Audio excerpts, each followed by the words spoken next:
Hello and welcome. In today's exciting episode, I will be making some brooches out of leftover spare beads. It's all very exciting. Oh, plus, I finished the gingerbread jacket. I finally finished the beading. It's perfect. Perfect, perfect, perfect. Perfect jacket. The last episode was a sewing vlog, and I was like this close to finishing this jacket. You can see the bit that's not done under the undersleeves, and look, they're done. They're absolutely finished. It's so amazing. It has taken me so long to make this jacket. I mean, I made it from scratch, so I made the actual jacket, and then I did all that beading, thousands and thousands of beads. Anyway, it's done. It's over on the sideboard. But because I spent my sewing hours for today, a lot of it doing that, I'm not sure I have enough time to make a dress. So I might have to put that off until tomorrow. I love this fabric. It is so pretty. Anyway, so I'm going to, because I've already got all these messy beads everywhere on my workbench, I thought I might make some brooches and show you how to do those. So I've got out some other leftover beads, just so much mess at the moment, and I'll just pick out some of those that I can use, because you can't use the big ones because it'd be too heavy and it'd wreck the blouse that you pinned your brooch to.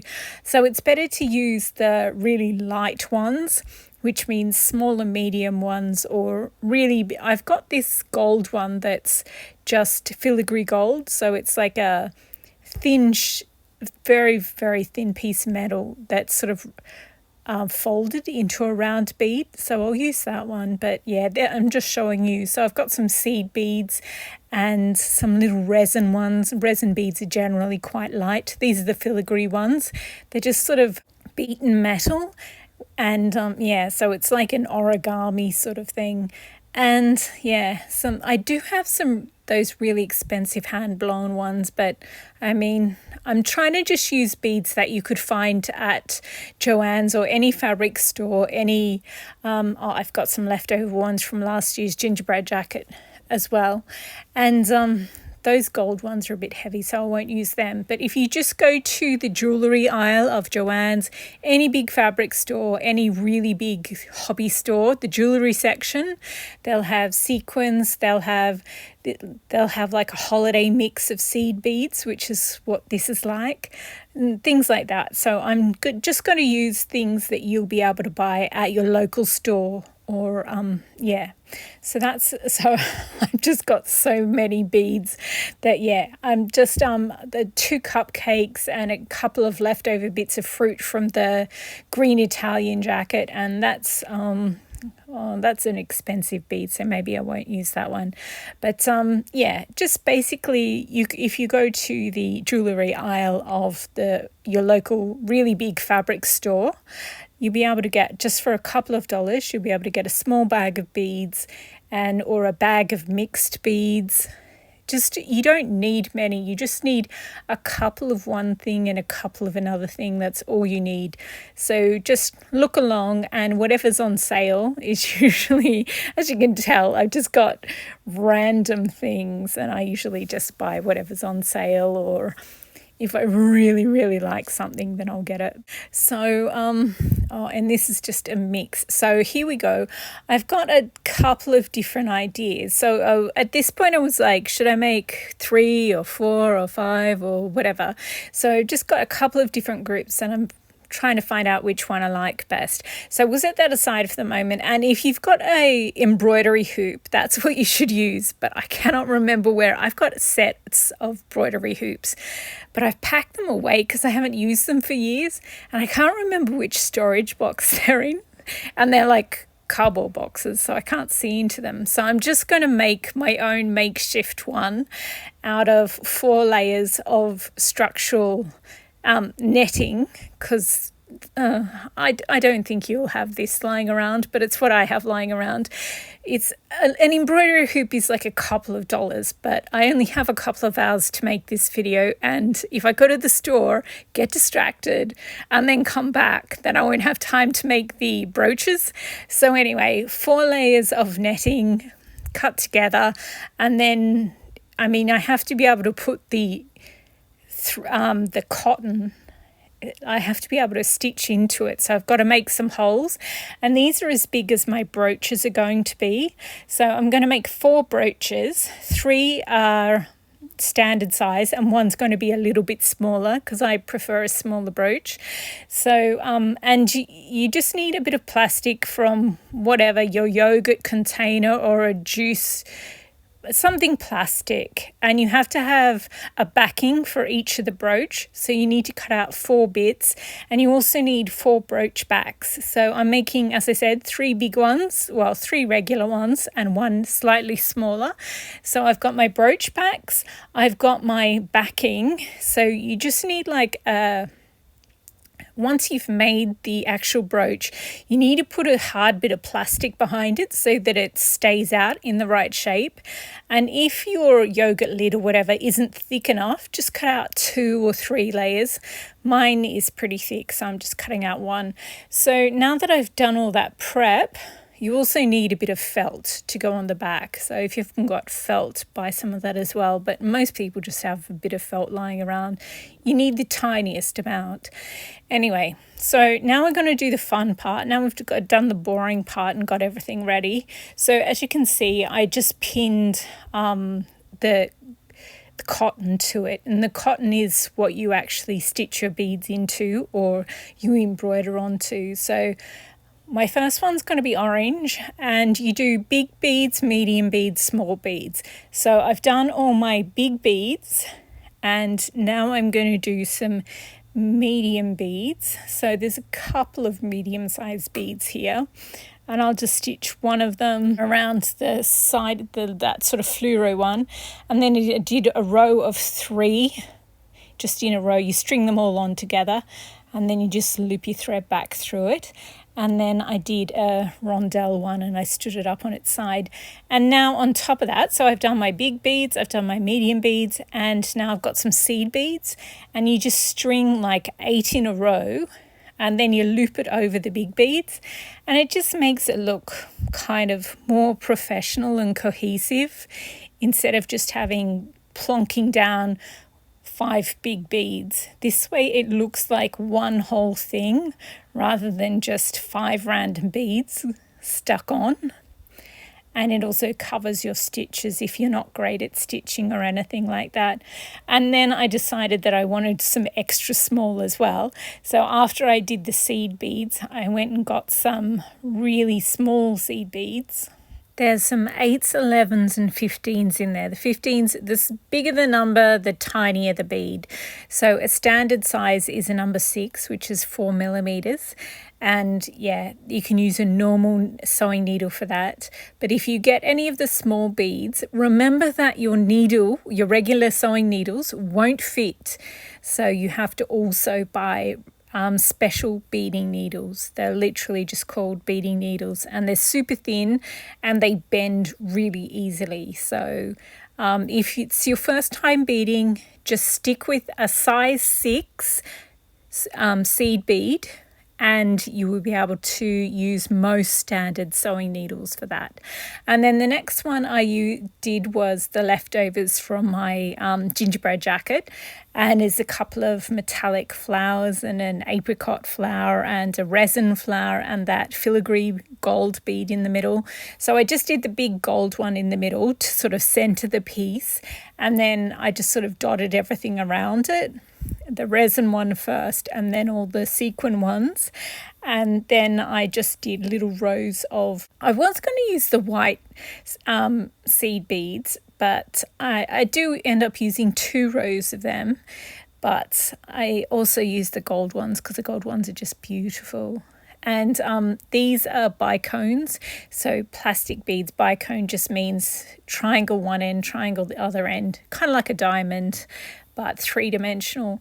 And yeah, so I did a couple of rows of them, and yeah, I just think this is really pretty, and it's something you could wear to a wedding instead of a corsage or something like that.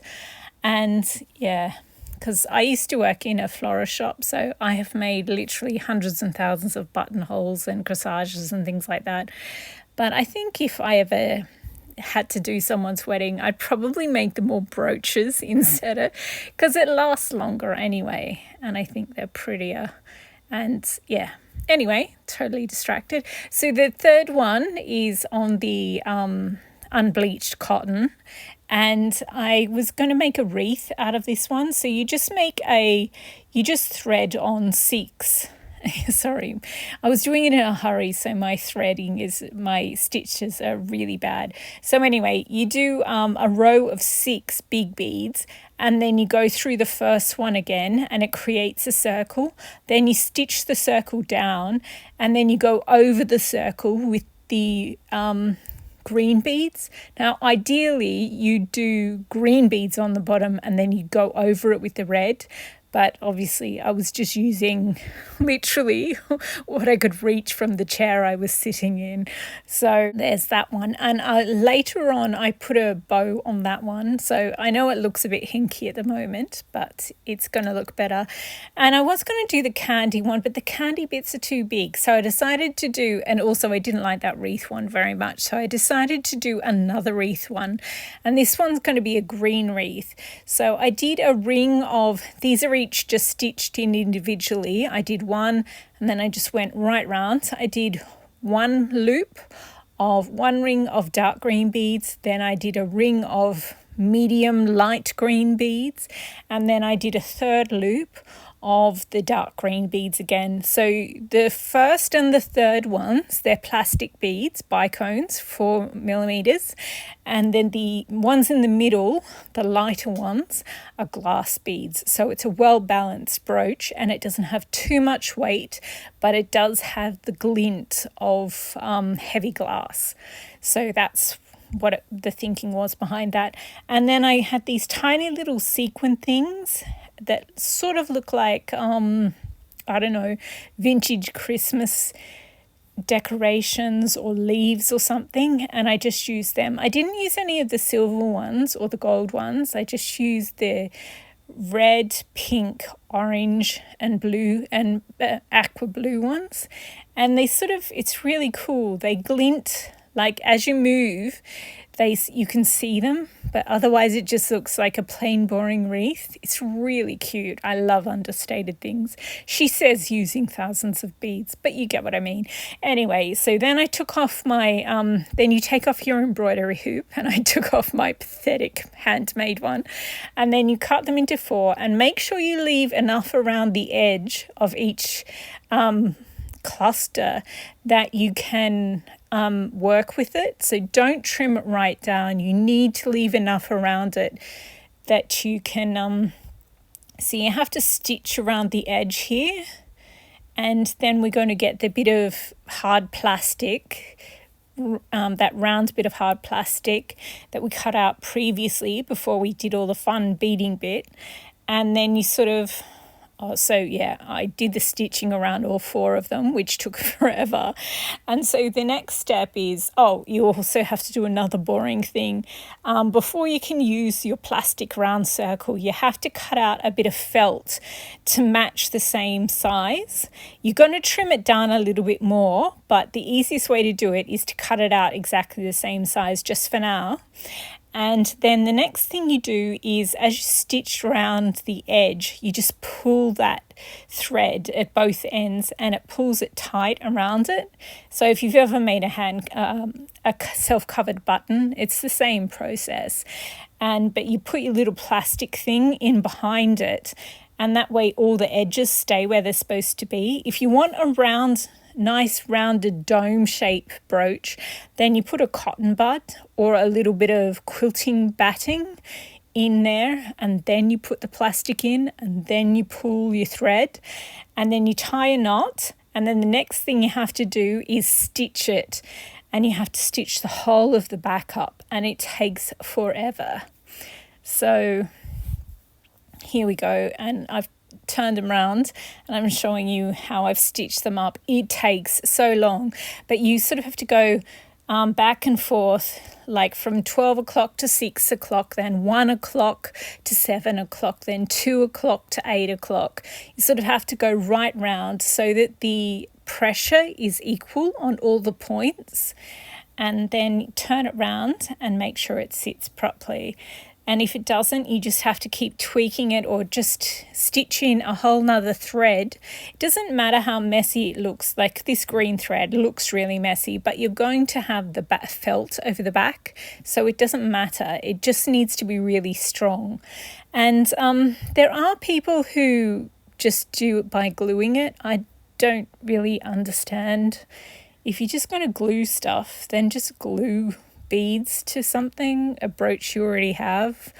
I don't really understand the point of using glue when you're hand making something, but that's just me.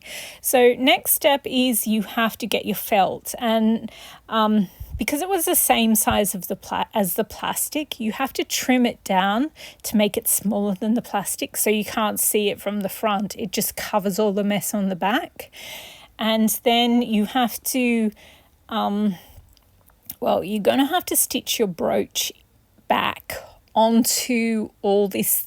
This is one of the reasons why you have to stitch so much thread into here, because your brooch back is going to have to be supported by it. So yeah, I'm going to use this is so messy. This is what you must not do. So I used the green thread so you could see that, and now I'm using the red thread so that you can see that it's different than the green. Oh, it's just disgusting. Normally I would use all black thread and I would use black felt.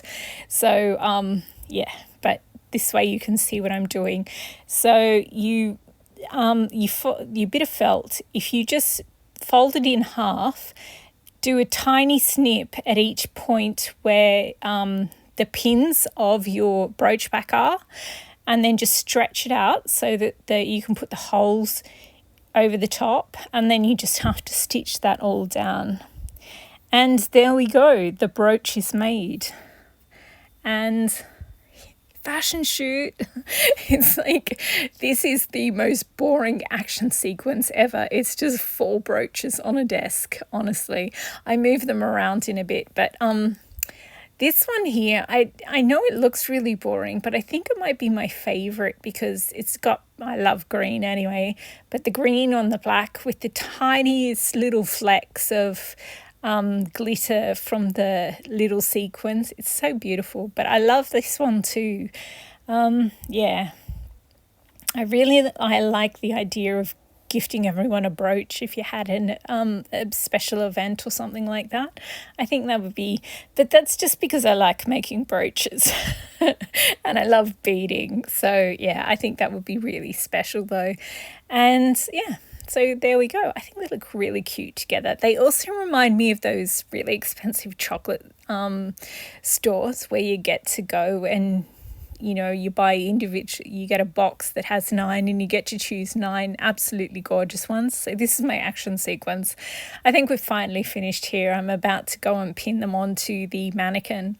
But yeah, that one's gorgeous. So there we go. I did have to hurry making them. So, I probably would have made much more elaborate ones if I'd had time. But there we go. That is basically how you make a brooch and how you use up all your leftover beads. My brooches, most often when I make them, I do embroidered ones.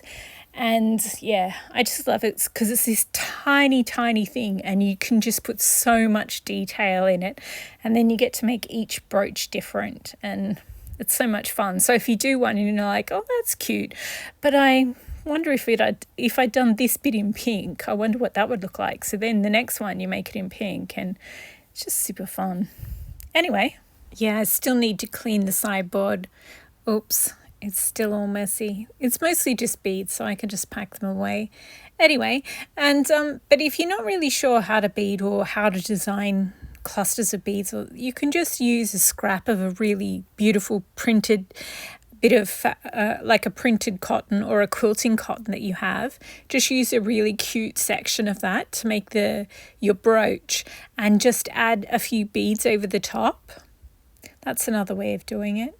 And if you don't have any brooch backs, you can just put a plain bit of felt on the back and put a loop of ribbon in it, and it becomes a Christmas decoration. Or you can just hang it on the door handle or something like that well, an internal door. I'm pretty sure if you left it outside, someone would go, ooh, that's nice, and take it. So anyway, there you go. Or you can like put it on a present, tie it into the bow of a present. Anyway, thank you very much for watching. I hope you've been inspired to make your own brooch, because they're pretty awesome and they don't really take much. So yeah, thanks again for watching and happy beading. Oh, I often get asked if I make beaded jewellery, like proper jewellery, not just brooches. No, I don't. I don't really have time. I don't have time to make the jackets I want. But Beadful Nights is this woman called Alicia, and she has fabulous bead hauls, but she also makes really, really beautiful beaded jewellery. And yeah, you should check out her channel. I'll put a link in the description box down below, but her work is absolutely gorgeous. But it's jewellery. It's really beautiful. Anyway, so yeah, if you are looking to start doing beading, the jewellery kind of beading, I definitely give her a look, because her channel it's amazing. She's got so many different tutorials on there. It's pretty awesome. Anyway, I am off to make a dress next, I think. So yeah, happy beading.